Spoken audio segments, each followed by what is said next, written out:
இப்போ இந்த வழக்கு தொடர்பாக வந்து உச்சநீதிமன்றத்தில் உங்களுக்கு வந்து ஒரு இடைக்கால தடை வந்து கிடைச்சிருக்கு. இந்த வழக்கினுடைய அந்த விஷயங்கள் எப்படி பார்க்குறீங்க? ஏற்கனவே அரசு மீது விமர்சனம்லாம் வச்சுட்டு வந்தீங்க. இப்போ உங்களுக்கு கிடைச்சிருக்கக்கூடிய இந்த நீதிமன்றத்தில் அதான் அது காலையிலே சொன்னேன்.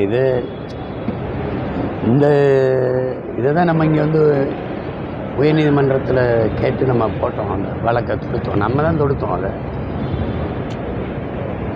அது உங்களுக்கு தெரியும். அது பல காரணங்களால அது திருப்பி அந்த விசாரணை அளவுக்கே போனதுனால அப்புறம் மேலே போய் மேல்முறையீடு செய்து அது இப்போ இடைக்கால தடை. அடுத்து இந்த வழக்கை அழிக்கிறதுக்கான நகர்வை செய்வோம். அதுக்கு நாள் இருக்குல்ல.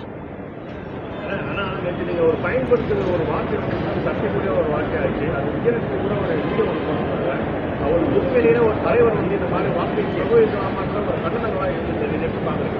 பொதுவெளியில் இது இப்படி பேசலாமான்னு கேட்குற தலைவர்கள் யார் யார் சொல்லுங்கள் பார்ப்போம். அவங்க கட்சியில் இருக்கிறவங்கெல்லாம் எப்படி பொதுவெளியில் பேசுகிறாங்க? 14 வருடங்கள் நான் அதை நாகரிகமாக தவிர்த்து போகும்போது நீங்கள் யாரும் அவர் கண்ணியமாக நகர்ந்து போகிறாரு, அந்த பொம்பளை தான் அப்படி பேசிட்டு இருக்குன்னு ஏதாவது சொன்னீங்களா? நீங்கள் பேசுனதுக்கு எங்கள் அம்மாவை எப்படி பேசுகிறாங்கன்னு பற்றியில்ல.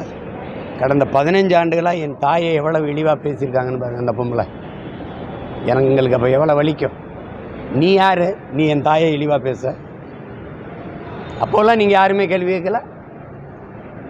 பொதுவெளின்னா எனக்கு மட்டும்தான் பொதுவெளி, உங்களுக்கு பொதுவெளி இல்லது, உங்களுக்கு தனி வழியா? அது என்ன? அது எப்படி? உங்களுக்கு ஒரு நியாயம், எனக்கு ஒரு நியாயம். நீங்கள் மட்டும்தான் பெண்ணு. என்னை பெற்றவளோ, எனக்கு உயிர் துணையாக வந்திருக்கிற என் மனைவியோ, என் உடன் பிறந்த சகோதரிகளோ, என் அக்கா தங்கைகளோ, என்னை நம்பி வந்திருக்கிற என் தாய்மார்களோ, என் தங்கைகளோ, என் அக்காக்களோ, அவங்கெல்லாம் பெண்கள் இல்லை. உலகம் பூரா சொந்தம் வச்சுருக்கேன் நான். அவங்க மனநிலையெல்லாம் என்னவாக இருந்திருக்கும்? வார்த்தைக்கு வார்த்தை நீங்கள் எப்படி பேசுகிற அந்த பொம்பளை என் குடும்பத்தை பாருங்கள். அது கேட்குறீங்களா இல்லையா? அப்போ சரி, உங்கள் கட்சிக்காரங்க வச்சுருக்க வலையொலியிலலாம் அவங்க எடுத்தோன்னே என்னை எப்படி பேச ஆரம்பிக்கிறாங்க பாருங்களேன். அது என்னது? நான் பேசுனா மட்டும் பொதுவெளியில் ஒரு நாகரிகம். 14 வருடங்கள் அதை தவிர்த்து நான் அதே மாதிரி பதிலுக்கு பதில் பேசியிருந்தால் எப்படி இருந்துருவோம்? நான் பேசலை. இவ்வளோ காலம் கழித்து இப்போ தானே பேசுகிறேன். இதுவே உங்களுக்கு பெருசாக இருக்குன்னா இது எப்படி? ஒரு வார்த்தையே இவ்வளோ வலிக்குதுன்னா 14 வருஷமாக அதையே திருப்பி பேசி ஒரு பொய்யான ஒரு அவதூறு குற்றச்சாட்டை எடுத்து வச்சு ஒரு பொதுமக்களுக்காக எல்லாத்தையும் விட்டுட்டு உழைச்சிக்கிட்டு இருக்கிற ஒரு மகனை வீதியில் நிறுத்தி இழிவுபடுத்திக்கிட்டே இருப்பதை நீங்கள்லாம் எப்படி ஏற்றுறீங்க? எப்படி சகித்துக்கிட்டீங்க? இதே உங்கள் தாயை பேசுனா நான் விடுவேனா? சொல்லுங்கள்.